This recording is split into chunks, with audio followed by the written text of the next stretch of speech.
So I figure we might as well just dive straight into the deep end.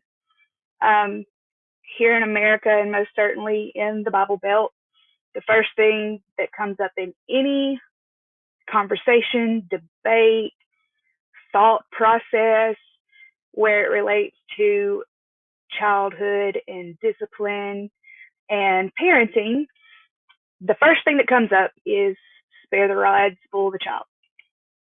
People like to throw it around like it's an actual Bible verse, which it is not. That specific phrase, the words in that order, come from a poem from the 1600s called Hudibras, which is written by Samuel Butler as satire. And for those of you that don't know, satire is meant to poke fun in a civilized, I guess, way at the ideology of the day and age. It's a way to get away with it, basically. In that poem, the quote is made, spare the rod, spoil the child. So it's not actually a Bible verse. The actual Bible verse says, whoever spares the rod hates their children, but the one who loves their children is careful to discipline them. Proverbs 13:24. So it's kind of the same-ish, but when you get into the meanings of these words and the context of the era that they were written, not really the same thing. So the word discipline, first of all, the root word is disciple. So like Jesus's disciples, a disciple is someone who follows or heeds the advice of someone who may or may not be an authority over them. So you can disciple your children, you can disciple Little League football, you can disciple a team at work, anything that has to do with leading or guiding another person or group of people falls under this word disciple or discipline. So for me, when I think of especially the disciples of Jesus, I don't think about physical punishment. I don't think about punishment at all, actually. I think about gentle wisdom and respect and mutual respect and guidance and teaching and willing students. Just the general theme or energy of that relationship to me carries a very, very different tone than that of modern parenting practices. On the other hand, the word punishment carries a much harsher etymology. It's from the old French word punissement, something like that. And it means to punish, correct, chastise, take vengeance, or cause pain for some offense.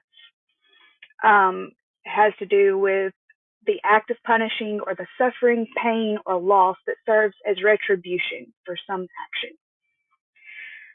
So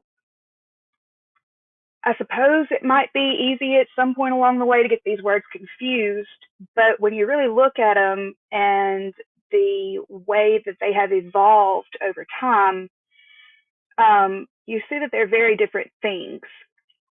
So punishment is very fear-based.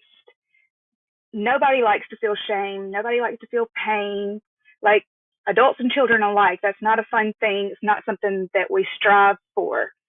And obviously, that's why punishment is viewed as a way to coerce literally anybody into doing what you want them to do.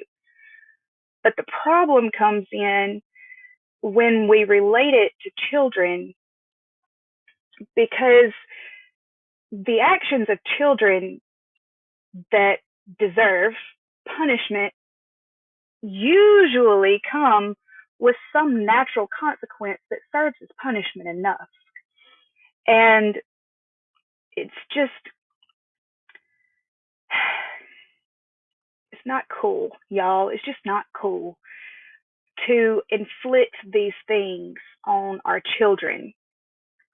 The Bible is full of verses, and I'm sure I have not studied much of any other religious text. It's on the to-do list, but to date, I have not done so. But I am more than positive, just based on my research about children in general, that um, it permeates every sacred or religious text in existence.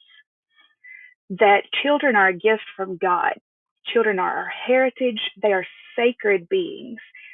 If you go back to one of my last videos talking about the connection between source and children or babies and their mothers, they're the closest thing that we have to God, y'all. Like they're fresh off the boat from source, and they carry this divinity and innocence and purity that you just can't find anywhere else. And we literally beat it out of them, y'all. Like that's what the current foundation of parenting does to these kids that we've been entrusted with by the Creator. And it's just such a disservice to them, to ourselves, to the world, to the future of humanity to do it this way. So let me go just a little bit deeper into this idea of spare the rod, spoil the child. So the rod, in case you don't know, is a tool that shepherds use. Now, shepherds obviously were in charge of the sheep. And sheep, if you don't know, are very humble, skittish creatures. And so if shepherds just went around all the time bopping sheep on the head with their rod as punishment or discipline or however you want to frame it, it wouldn't be a very good shepherd because its sheep wouldn't follow him or her. They would be fearful of him or her. And so that does not inspire the faith that it requires to follow someone. The rod of a shepherd was mainly used for defense of the sheep. If a predator, wolf, or whatever come up and tried to attack the flock, then the shepherd would use the rod end of the shepherd's crook, the shepherd's staff. I rise in thy staff, they comfort me. That's another thing, y'all. Why are you going to say thy rod and thy staff comfort me if you going to get beat with it? Like, that's not comforting to anyone. Anyone. Anyone. That's not comforting to anybody. So take it in context. Those are both verses from Proverbs. The first one that I read is Proverbs 14:23, and the second one is from Proverbs 23. Yea, though I walk through the valley of the shadow of death, I will fear no evil, for you are with me. Your rod and your staff, they comfort me. You anoint my head with oil, my cup runneth over. That's not the vibe of punishment. So the other end of the shepherd's crook, so one end had like a knot made out of wood, one end had a bulbous knot that was used for defense, to ward off predators, what have you, pretty much just to ward off predators.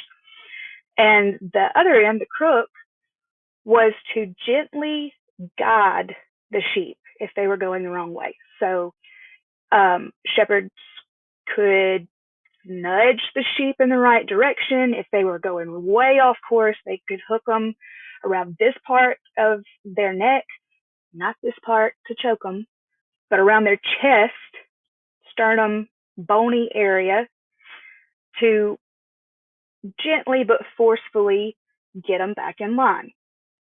And so that's the range of guidance that the rod and or the staff, same tool, provided in this context.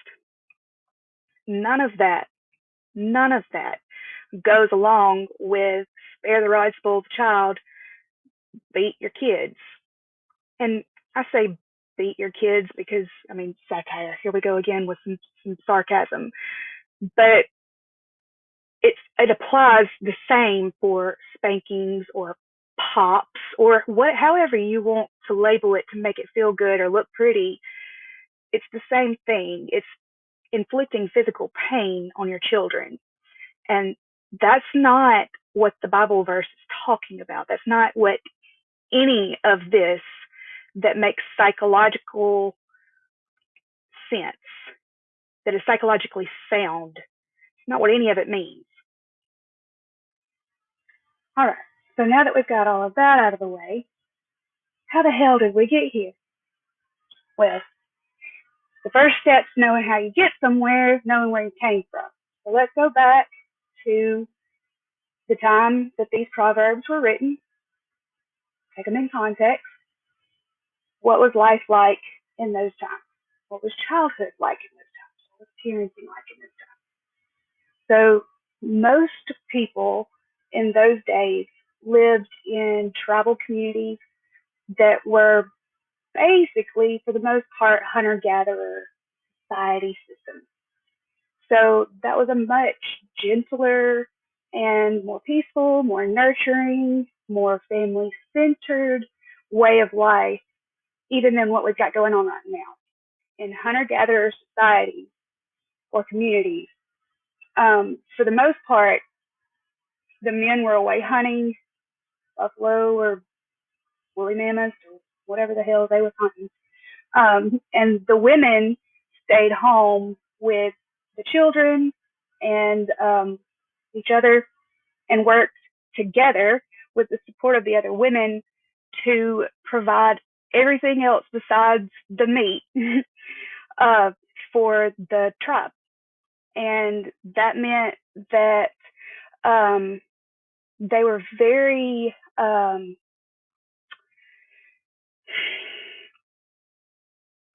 that meant that they were very family oriented, and not just family in like the family unit, you know, the mom, dad, and 2.5 kids and a dog, um, that we consider family these days, standards for family, whatever. Um, the family for them was the community. It was the tribe. Like, my kids are your kids are my kids. If you see little Johnny stepping out of line, feel free, and vice versa. But the way that they taught their children was very much by example and explanation. And that is to say that the children were right next to their moms and the other women of the tribe at all times. And not just for, you know, the first 3 years of their life, like what I talked about in the last video, but like for their entire adolescence up until about age 7 to 9, when they would step into a more mature role and the boys would start learning how to hunt and the girls would transition into the matriarch parts of society. They would be the role models for the younger children and start learning how to do it themselves. And it really wasn't that big of a transition because they had been doing it or being exposed to it in a very intimate way from the jump. Um, they were warned by their mothers or another woman from the tribe, sometimes their older sisters, and they were out in the fields, you know, gathering the harvest with all of the women of the tribe, sitting around a fire, hearing the stories and the ancient, just, God, I would love just for 5 minutes to be a fly on the wall, hearing all these stories that they told um, from their own lives, stories that had been passed down through the generations, just this really, really invaluable knowledge that they passed along by word of mouth from mother to daughter to granddaughter through the generations.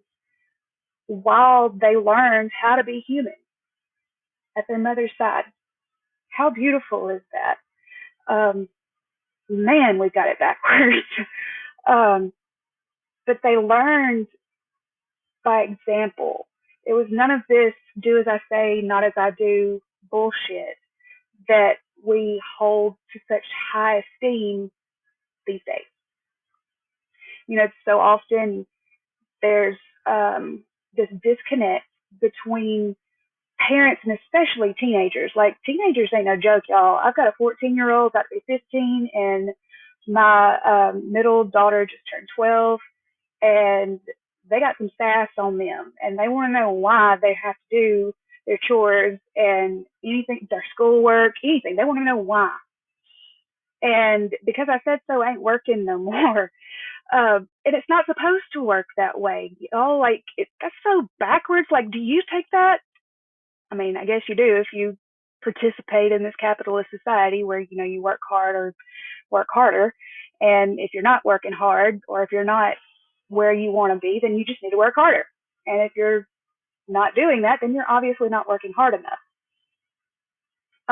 So, you jump when the man says jump, or say how high when the man says jump. And we've been conditioned into this very sterile and standardized, blanketed way of being that allows for no individuality or autonomy at all. Nobody has any critical thinking skills, no problem solving skills. We don't even have interpersonal relationship skills anymore. We don't know how to talk to people. And it's because just, we've standardized everything. From 6 weeks on, for the most part, American children are in the system. Unless they're lucky enough to have family members, which is still no substitute for mom, but at least it's not, a number in a daycare somewhere. And I know there are wonderful daycares. I am not knocking daycares. Thank God for them. But it's not home. It's not how we were meant to be raised, especially in these fragile earliest years of our lives. Those years of our lives are meant for our mothers to mold us into the type of human that can survive natural circumstances. None of what we got going on right now is natural. And anyway, back to the tribe. Um, there was no sense of intention behind any kind of misbehavior of the children. Even in the Roman society, the Roman Empire, um,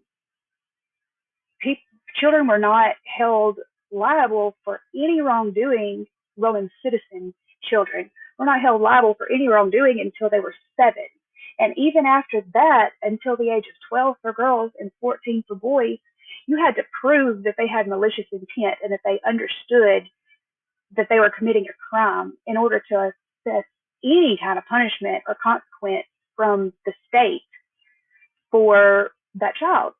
So until the age of 12 or 14, they had they were still learning. Essentially, they were still under the guidance of their parents, and not necessarily in the Roman Empire, but in these smaller communities, in these smaller tribes, they were still under the guidance of the tribe. And so it reflected on everybody.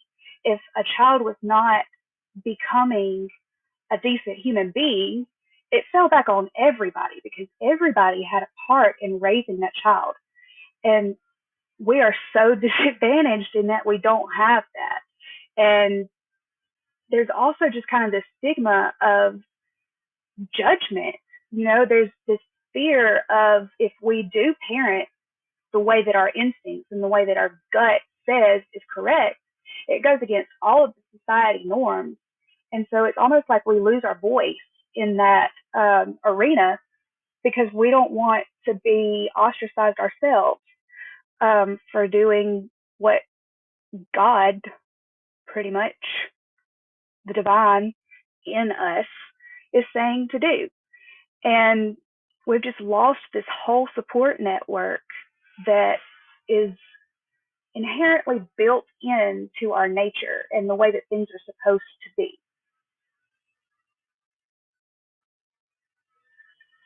And so what's happened over time through hundreds and thousands of years is that need for society's approval has trickled down into the expectations that we have of our children. Um, kids are kids. Kids come here with wide-eyed wonder and curiosity and excitement about everything. Like the smallest little thing can just light them up in a way that I've not seen an adult light up in my whole life. I mean, if we're being honest, my entire life, I've never seen an adult light up over the little things the way that a child does. But the way that things have trickled down, we expect them to be seen and not heard.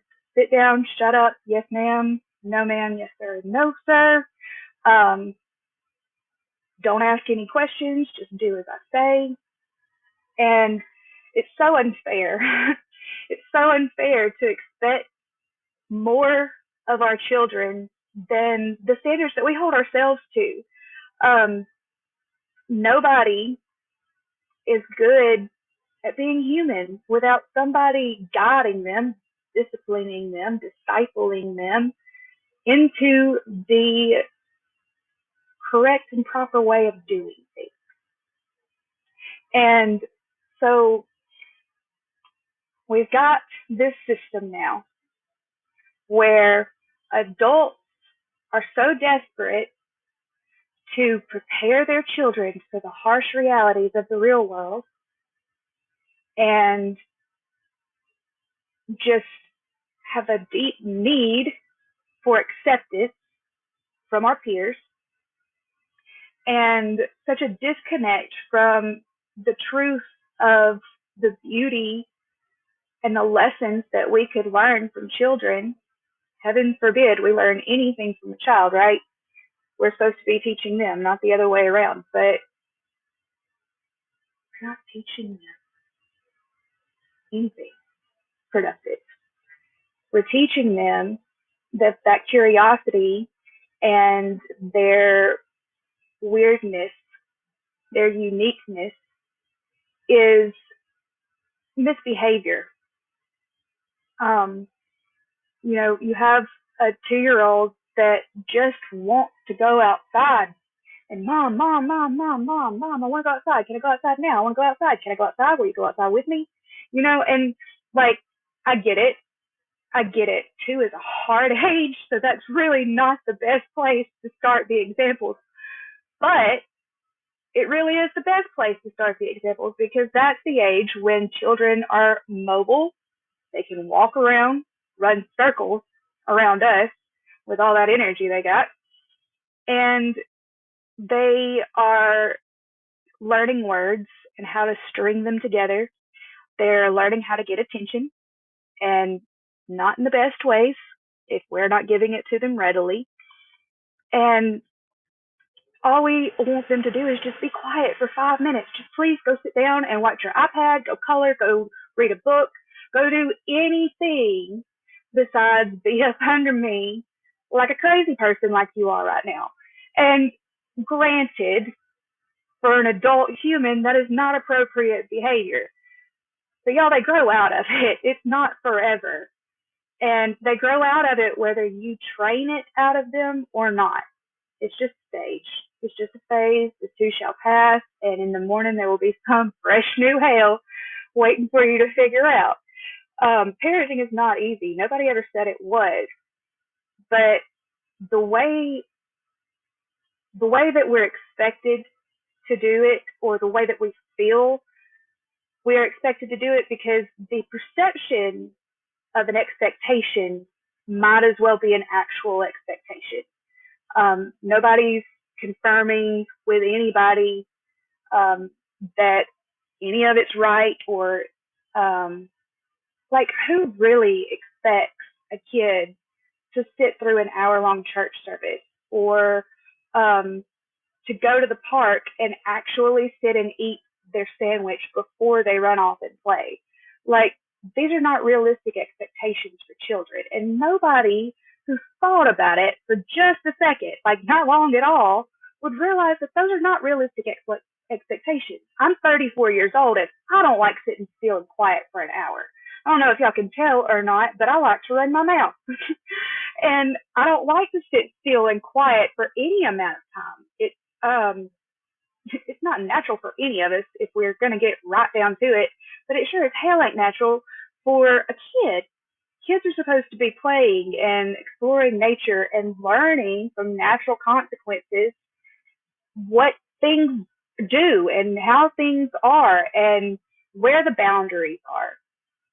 And there's a time and a place as parents that we have to use, the thunder mom or the thunder dad voice. If they're like on the brink of actual legit danger, like they're toddling along and they don't see a cliff that they're about to walk off, like that's the time to break out the loud, serious voices.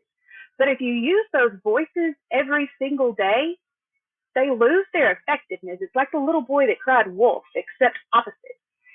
Like if you yell at your kid every single day because they're not listening or they're not being quiet when they're supposed to, or whatever excuse you have for raising your voice at your child when it's not necessary, like you keep on doing that and they become deaf to it. And so when there's real danger involved, they don't hear you anymore. You can't um you can't use your big guns all the time and expect them to work when you need them.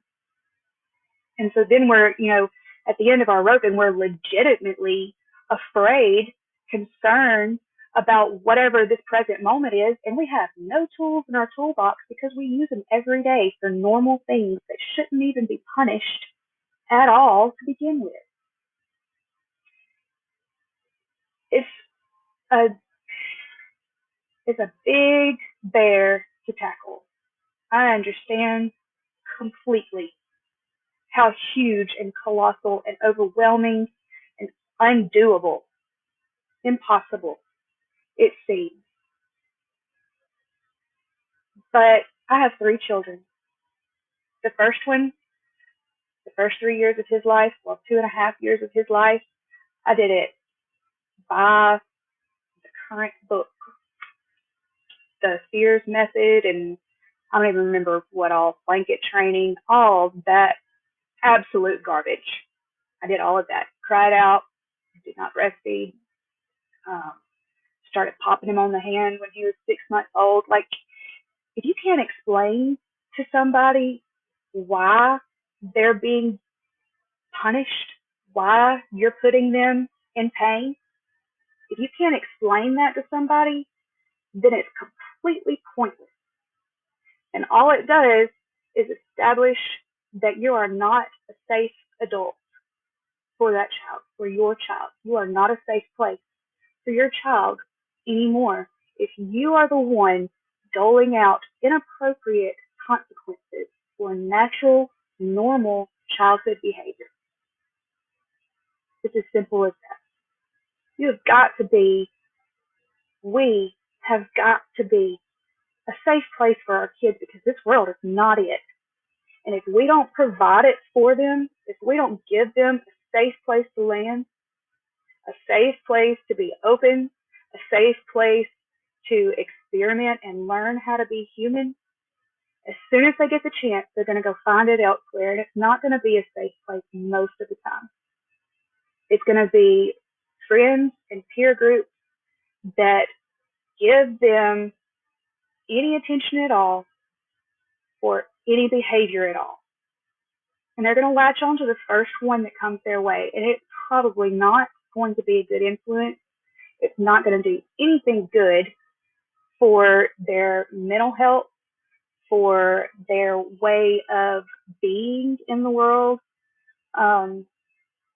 It's just not going to be a good situation. If they don't have that at home, If they don't know beyond a shadow of a doubt that mom and dad have got them regardless, regardless, unconditionally safe and loving and supportive. And I'm not saying bail your kids out of every little thing that they come across. Like, natural consequences are a thing for a reason, and they're not anything that you have to do.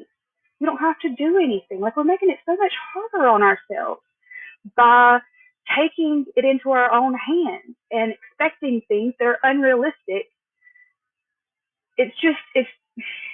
But it starts at home. What I'm trying to get at is it starts at home, and it starts with one kid. My first kid, I did it completely wrong. And when I got pregnant with my daughter, when my son was 2.5 years old, I went down a deep ass rabbit hole, y'all. Like, one thing led to another, led to another, led to another. And I'm the kind of person that, like, when I click on a Wikipedia page and it's got little like hyperlinks to more information, I'm going to follow those hyperlinks because it's obviously related information. And if I'm into this information, probably going to be into that information.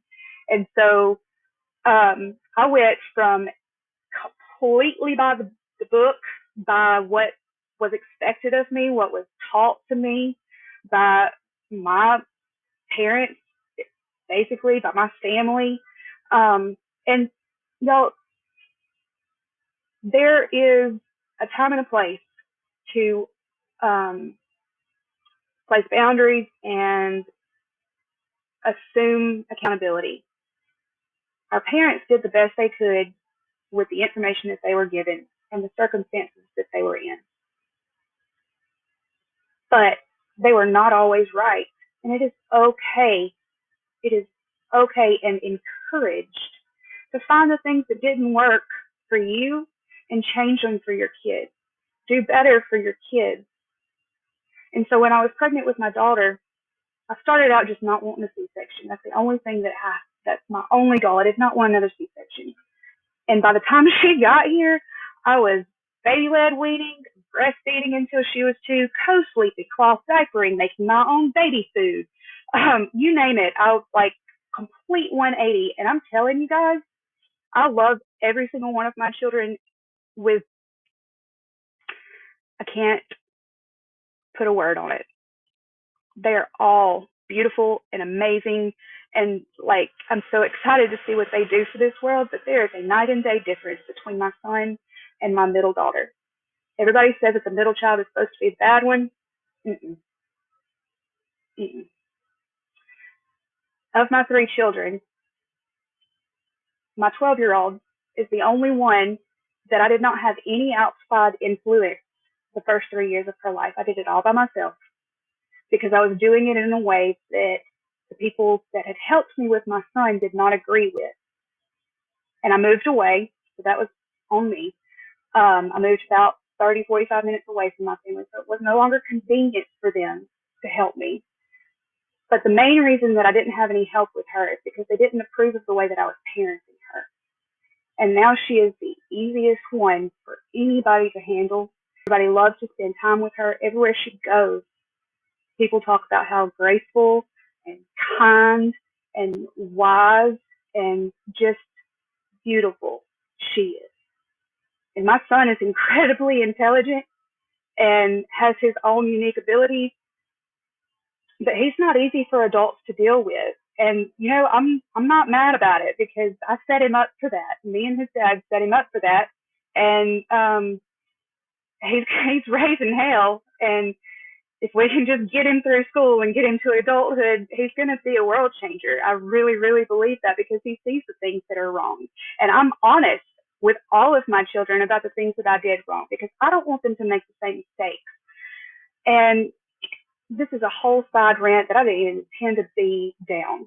But my third daughter, or my second daughter, my third child, she was in very different circumstances than either of the other two and has a completely unique set of gifts and challenges that are just, we don't have time in this video to go into.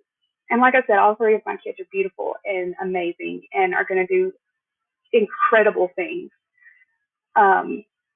because of who they are, because I am doing my very, very best to allow them to be themselves, to teach them how to use their voice, because they're going to need it. And so I guess I'll go ahead and end this here. It's probably going to be a part two, but this one's getting a little bit lengthy. So stay tuned. Let me know what you think. Leave a comment below, like, subscribe, hit that notification bell, follow me on Facebook, yada, yada, yada. All the links are in my bio. Thanks for listening.